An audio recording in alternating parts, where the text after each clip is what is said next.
Hello and welcome back once again to After the Credits. So got around to seeing something new, but only because it was only in the theaters for one day and I wanted to review it, even though it's probably out on DVD the same day or tomorrow. But it never hurts to see it on the big screen, right? So today's movie is Batman: Return of the Caped Crusaders. So for those of you who don't know anything about this movie, it is an animated film and it is based on the 1966 Batman television series starring Adam West and Burt Ward as Batman and Robin. And basically this is essentially a sequel to that series, except that obviously Adam West and Burt Ward are far too old to continue playing those characters. So instead of trying to do a live action thing, they said, well, we'll just do an animated story instead. And we'll bring back as much of the old cast as we can. Unfortunately, most of the original cast from Batman 66 have passed on, but they did bring back Adam West as Batman, Burt Ward as Robin, and probably the most surprising part to me was Julie Newmar as Catwoman. Last I heard, she didn't really want anything to do with the Batman franchise anymore after it was over, but apparently it's been long enough, and she's like, what the hell, if it's animated, all I gotta do is sit in the studio and record voiceover. No big deal, right? That's a lot different than appearing on film when you're in your 70s, I believe, maybe 80s, and then still trying to pull off the Catwoman look. Yeah, probably wouldn't work out too well. So, what did I think of the movie overall? It had its good points and its bad points, but overall, I still enjoyed the film. So what were some of the good points? Well, it was Batman 66, which I grew up watching Batman 66. Obviously, I'm not that old. I didn't watch the original run. I ended up first seeing Batman 66 on, I don't know if it still exists or not, but Nickelodeon used to have a late night TV block that was called Nick at Night, which later got moved into TV Land, and I don't know what it is now. At one point on Nick at Night, they started running reruns of Batman 66. Later they ran it on FX. When FX first launched, they had Batman on there as well, so it was fun rewatching it there, along with the Green Hornet and other shows like that. But yeah, so I grew up watching this show. I basically would put it on middle of the night and just kind of veg out watching Batman until I fell asleep. Easy way to deal with insomnia when you're 13 years old, I guess. So because it was something I grew up with, it was nice to see it again. I have bought the first season of Batman 66 on DVD. I plan on buying the other seasons as well at some point. And I have started watching them again, but at the same time, this is something new and unseen, so it was enjoyable for that. Bringing back the original cast, or at least the three that they could get, was also a nice touch. The art style, I will say, they did the characters really well. A lot of them looked exactly like how they looked in the TV show, with a few exceptions. And even though most of the people aren't with us anymore, the people they got to do the voices, a lot of them were spot on. There was only a couple that I really didn't care for. And there were also some nice nods to the additional Batman franchises as well as Batman 66. So those are the strong points. So what were the negative points? Well, for one, sadly, bringing back the original cast members to do the voices. Unfortunately, with their advanced age, they sound really old. So an old, rickety voice coming out of a drawn character that looks like what you remember it from when you were a kid doesn't match up too well. What I mean by that is basically in Batman 66, when Adam West was speaking as Batman, he kind of spoke in this gruff voice, kind of like what I'm speaking now. And then when he would talk as Bruce Wayne, he would kind of mellow out and talk more down, you know. So if you were talking to him, you might not recognize his voice as being Batman. However, in this instance, he doesn't have that differentiating inflection in his voice. He just talks like old man Adam West, which sounds like the character he plays as Mayor Adam West on Family Guy, where he's kind of always upbeat and whimsical, even though he's supposed to be playing Batman, who was not always so upbeat and whimsical. He was always kind of serious in a joking way. It just didn't quite work. You can tell they did multiple takes of it, because there were certain times where he did actually slip back into the role like nothing had changed, and he has a solid voice inflection of Batman, but then other times, maybe it's like another day later or something, he came back in to record more stuff, and you can just hear he's in Mayor Adam West mode. Burt Ward doing Robin. His voice has obviously changed. I mean, he was doing Robin when he was like 15, 16 years old, whatever. And obviously he's gotten older, his voice has deepened, but he's the only one who was really able to still pull off the voice really well. I mean, you could kind of tell that he was trying to speak in a higher pitched voice to try and sound like young Robin again, but he was able to pull it off. It was a little rickety at the beginning, like when he first appears on screen and starts talking, it's real obvious that it's an older version, which they easily could have excused if they would have been portraying Robin as being slightly older. You know, it's been a few years. He's closer to 18, 19 years old now. But no, they're still playing him as being 15, 16 years old. At one point, he gets in the driver's seat of the Batmobile, and he's asked if he's old enough to drive, and he says, yeah, I have a learner's permit, basically implying he's like 15, 16 years old. But overall, I'd say out of the original 3 cast members that returned, his voice still matched the best.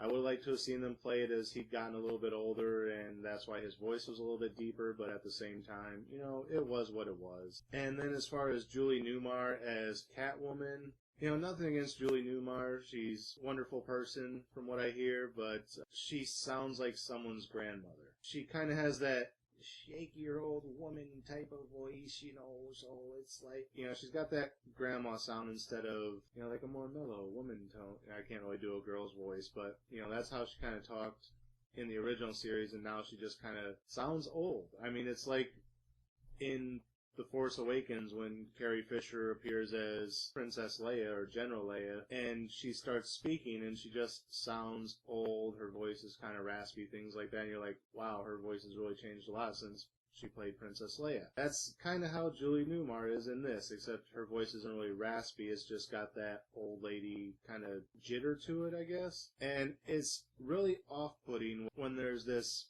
voice of a grandmother coming out of what's drawn as a early 30-something woman.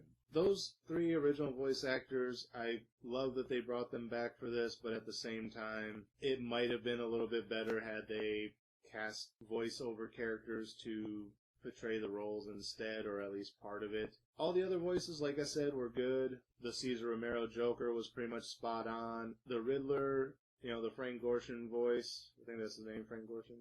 You know, it was pretty spot on. The drawing of the Riddler was a little off from what it was in the series. It almost seems like they tried to give him a little bit more hair than what he actually had in the series. Yeah, that one could have been improved a little bit. The Penguin, I don't know where they really were with that. It didn't really sound too much like the Burgess Meredith Joker, except for the laugh. And the drawing kind of looked more like it came out of Batman the Animated Series, as opposed to the Burgess Meredith Joker of the 66 Batman. So what is the story overall? Well, it's basically a spiritual sequel to the original 1966 Batman feature film, which they put out after the first season of Batman 66. It was supposed to come out prior to the start of the first season to introduce the series, but they had some time restraints and whatnot and weren't able to do it. So it ended up coming out after the first season. And it's basically, like I said, a spiritual continuation of that, in the fact that the 4 main villains team up once again, because that's what they did in the 1966 movie, to try to thwart Batman and take over Gotham. Something they never really did in the series that I remember is this one actually takes them into space. So there is the advantage of that being able to be done in animation, where it might not have been able to be done in the original 1966 television series. It kind of plays out overall as not so much as a full-on movie, but as 3 or 4 individual episodes of the TV series kind of pieced together into one big story. But it has like breaks between what would be each episode. Batman manages to thwart the 4 together within like 30 minutes, and then they return to Earth, and then it like branches into a new story where he once again has to go up against the villains, and then, you know, he kind of manages to overcome them in that instance, and then we cut to the 3rd act where he has to go up against villains again and comes out victorious, like I said. So within the 3-act structure, it kind of plays out as 3 individual episodes of Batman, like I said, pieced together to be one big movie, where the first one was just kind of one long extended story where they just had more time to do stuff within the confines of what would have been an episode. So, like I said, that's kind of a push off a bit, or it's kind of like, well, it's just, this could have been like 3 short episodes versus 1 long movie, where the first movie didn't really feel like that. So it's a bit of a downfall for that, but at the same time, it allows them to play more with the story. I don't really want to give away too much of the story, but it's kind of hard to really give a full review of it without kind of going into what happens. So maybe I just won't tell you what happens in it. I'll just kind of continue talking about my likes and dislikes of it. Another like that I had is it allows Batman to play around a little bit with the other Batman franchises that have existed. Like I said, the Burgess Meredith Penguin looks more like he came out of the animated series as opposed to being modeled after Burgess Meredith. Same thing kind of goes with the Commissioner. He doesn't necessarily look like how I remember the Commissioner from the 66 Batman looking in my head. He kind of more resembled a loose version of the Commissioner from the animated series. He wasn't necessarily exactly modeled after that, but it was kind of like a weird cross between the two. So like I said, it kind of plays around with dipping into the animated series as well as other things.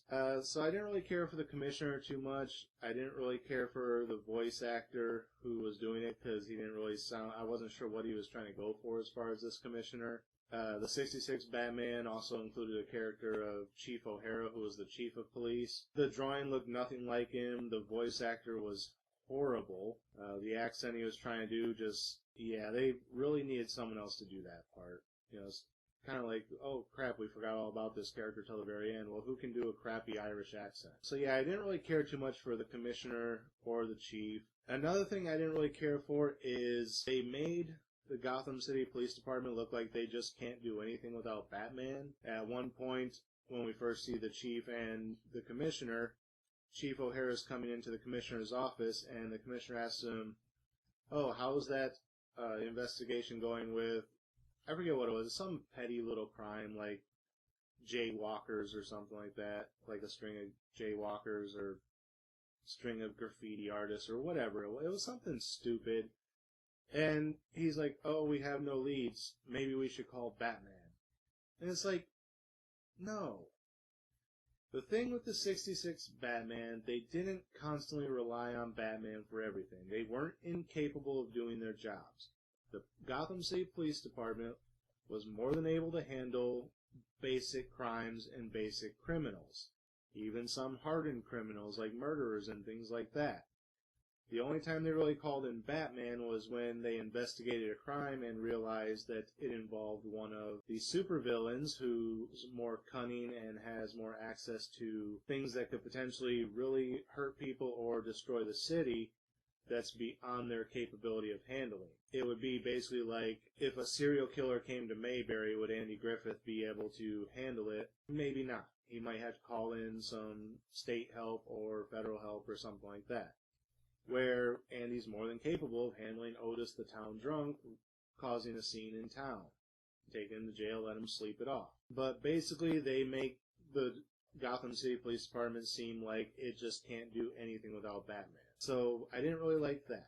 In turn, a positive point that I liked about the film was they had a nice little nod to the fact that 3 different women played Catwoman in the series. And I believe the first 2 seasons of the show, Catwoman was played by Julie Newmar, as I said. In the 1966 Batman movie, the feature film, Julie Newmar wasn't available for the role because she had prior engagements with another studio making another big-budget movie. So they ended up recasting her with Lee Merriweather. And then after season 2, Julie Newmar left the show to pursue other interests, and she was replaced by Eartha Kitt. So they actually have a nice little nod to this. At one point, Batman's kind of face-to-face with Catwoman, and he ends up getting hit on the head with something. I forget what exactly happened there. But he starts to see double, or in this case, triple. And as Catwoman kind of like splits off into the triple vision, each version of her is slightly different. The main one being Julie Newmar, and then like the one to her left had darker hair, which was a representation of Lee Merriweather. And then the one to her right had dark hair and darker complected skin, which was Eartha Kitt. For those of you who don't know, Eartha Kitt was African American, so we went from having 2 white Catwomen to having 1 black Catwoman. And even though the makers of the film would tell you that it's not the case, I honestly believe that the Halle Berry film version of Catwoman, I believe, was based off of the Eartha Kitt Catwoman as a continuation of her story, even though they say it wasn't. If you know the mannerisms of Eartha Kitt's Catwoman and then you watch Halle Berry's performance, you can see it's heavily influenced by Eartha Kitt's performance. Like I said, there was a nice little nod to the three Catwomen there. They did give each of them a different voice, so obviously Julie Newmar was doing the Julie Newmar voice. The credits didn't say that they got Lee Meriwether or Eartha Kitt. I'm not even sure if Lee Meriwether's still around. I know Eartha Kitt is, or at least last I knew she was. So I'm not sure who they got to do the voices there. The Lee Meriwether voice just sounded like any woman. I don't really remember what Lee Meriwether sounded like that much. But if it wasn't Eartha Kitt doing the Eartha Kitt voice, whoever they got was very good at it, because they got her voice down almost perfectly, even up to the perfect purrs that she used to do. She was like one of the only Catwomen of the three that could actually pull off the kind of like rolling of your tongue purr. I can't do it, so I'm not even going to try. That was a nice little nod to the three Catwomen. And there was a little joke there about Batman having to choose between the three. I think it was Eartha Kitt said, why would he have to choose? You know, basically saying he could have all three of us. And just kind of like acknowledging the fact that once Eartha Kitt took over, they kind of dropped the relationship between Batman and Catwoman. But that's basically their way of saying that with the Eartha Kitt character, it was still there. They just weren't allowed to portray it because of the time, I guess. So yeah, that's a nice little positive to it. Another positive is they allowed Adam West to play with some of the dialogue from Tim Burton's Batman from '89, I believe. I'm not 100% sure on the year. Sometime in the late 80s, early 90s. Again, for those of you who don't know, when they first started talking about doing the Tim Burton version of Batman, Adam West actually wanted to reprise his role as Batman, and they decided against having him play it because they wanted to go a darker route as opposed to his family-friendly version. So this kind of lets him play a bit of a darker role. He kind of takes a little bit of a darker turn at the start of the second act. And he gets to play with the dialogue. Like at one point he's talking to the Joker and he says, "You want to get nuts? Okay, let's get nuts," which for those of you who know the Tim Burton version of Batman, you know that that was the line that Michael Keaton had said to the Joker in that movie. And that was just the most obvious line from the '89 Batman, but I think there were a few others. I'm not 100% sure, but that was the main one I noticed. So that was a nice little nod, letting Adam West get to play essentially the part that he wanted to play but didn't get a chance to and was replaced by Michael Keaton. So like I said, it's got its little positive nods, but it has negatives as well. Like I said, the inability of the police department. Another down point of it is they played up the hamminess a bit too much. Yes, Batman 66 was always kind of hammy. That was its gimmick. That was the fun of it.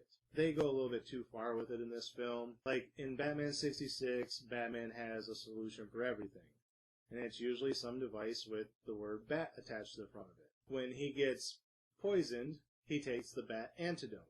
Well, in this part, when he's given an antidote, they come up with a bat anti-antidote spray. That's a bit of a spoiler there, but I'm not telling you exactly how it relates to the film or why they needed it, so there's that.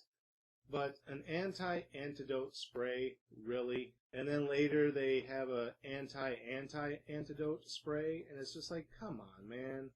Yes, it was always hammy, but you're overdoing it here for the sake of comedy, and it's just not funny. You know, you're trying too hard at that point. Another down point of the film was dipping back into the portrayal of Robin by Burt Ward. Again, I don't think it was Burt Ward's fault. It was the script he was given. But like I said, instead of playing Dick Grayson as being slightly older in this version, you know, like, oh, it's been a few years, he's a little bit older than 15 now. They instead stick with him being a 15, 16-year-old boy. The problem is they play him as a 12 or 13-year-old boy. Again, like I said, they mention that he's 15 or 16 because he has his learner's permit at one point, but he's constantly just acting like an immature child at points. Like anytime Batman and Catwoman are flirting with each other or like getting ready to kiss or something, he's just kind of like, ew, you know, like, ew, girls are yucky or something like that. They just play him like he's still this young kid. And the thing was, in Batman 66, Robin got chicks. I mean, Catwoman had a little sidekick that was really into Robin for a little while, and he was into her.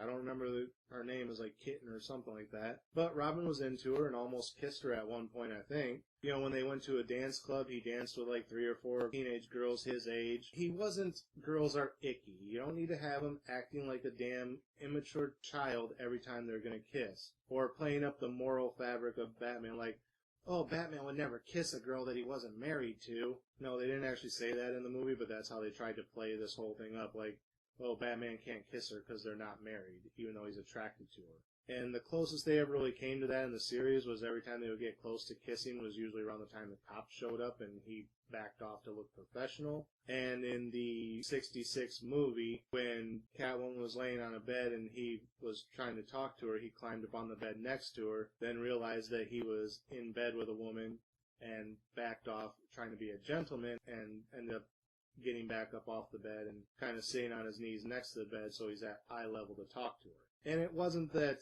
ew, girls are icky. It was, he's a gentleman and he shouldn't be put in a situation where it looks like something other than what it was and besmirch the woman's reputation. So playing the Robin character as, oh, girls are icky, just kind of annoyed me. So you can tell that the people who wrote this movie, some of them knew Batman enough to write it, but at the same time, they didn't know the characters well enough to write for them. Another positive point is you get to see more than just those 4 criminals. There's a lot of others from Batman 66 that show up, like King Tut and Egghead, Mad Hatter, Pied Piper, and a couple dozen others. I think there was even a couple that I didn't recognize right offhand, so honestly couldn't tell you who they were, but there were a lot of them there. And I say that because I recognize sort of who the character's supposed to be from what I remember of the series. I just can't fully remember the character's name, but I do vaguely recognize them from the series. So we do get to see a lot more than just the main 4. There's maybe a dozen or so others that pop up. However, none of them really speak. So we don't get a whole cast of reprisal of all these characters, which would have been nice if they all would have had like a couple little lines or something, but they just had them appear, and that was kind of it. One thing I didn't like when those characters appeared is they used probably the worst version of Mr. Freeze from the television series. I think there was 2 or 3 different versions of Mr. Freeze from that, and I don't remember exactly which version it was that I liked, but there was a better version than the one that they used. Another kind of negative thing is, you know, like I said, they made the nod to the 3 different Catwomen, but they didn't really make a nod to other characters who had multiple people play them. Like, for example, the Riddler. It was played by Frank Gorshin, and can't think of his name right off the top of my head, but he played Gomez Addams in the original Addams Family television series that was in black and white, not the movie. It was played by Raul Julia. But yeah, so they could have made a nod to that. But then again, that might be why the drawing of Riddler didn't look exactly like Frank Gorshin. Maybe it was supposed to be a mashup of the 2 characters instead of having another knocked on the head and seeing 2 Riddlers joke type of thing. So that could be why he looked a little bit off. But that's just a minor detail of something I didn't like. Like I said, overall there's a lot of positives and a lot of negatives in this. But overall it was still kind of a fun ride for what it was. It was nice to see something new based on the original 66 characters, and it was nice that they got at least 3 of the original cast members back together, although they probably aged far beyond the necessity of them playing those characters. Like I said, it might have been a little bit better had they cast other people, but at the same time, fans probably would have been in an uproar because all of these characters are still alive and could easily have done it. So yeah, it's got ups and downs, but overall it was fun. If you were a fan of the 66 series, you'll probably like it, but like I said, don't be surprised if something pops up where you're just like, really? You know, there's a few of those. But I think the positives outweigh the negatives in this. So now that I've rambled on about it for probably close to a half hour, unless I manage to trim this down dramatically, what would I give it as far as a star rating? If it wasn't for all those little negative bits that I mentioned, I probably would have actually given this a solid 4, but because of all those, it gets knocked down a bit. But I don't really want to knock it all the way down to a 3 because, like I said, there is a lot of positives to it, and I did enjoy it quite a bit, aside from those few negative things. So, unfortunately, as much as I would love to give it a 4 because of those negatives, I think I'm going to have to go with a 3.5. And I really hate to do that because, like I said, I did enjoy it. It was just, there were a few too many of those ugh moments that drug it down just a little bit. But overall, I still enjoyed it. So 3.5. So there you have it, my nice half-hour long, probably, review of Batman Return of the Caped Crusaders. Like I said, I did go see this in theaters. It was only playing for the one night and probably came out on DVD the same day. So for the same price I paid to see it in the theater, I probably could have just went over to Walmart and bought it on DVD. But there's something to seeing it on the big screen as well. So it's probably out on DVD by now. If you're a fan of the 66 Batman, run out, get it, check it out. But like I said, don't go into it thinking it's a perfect film, because if you're really a fan of the 66, you're going to get a few groans out of it. So that's it for this episode. Again, as always, thank you guys for watching. Remember to like, comment, subscribe, share the video.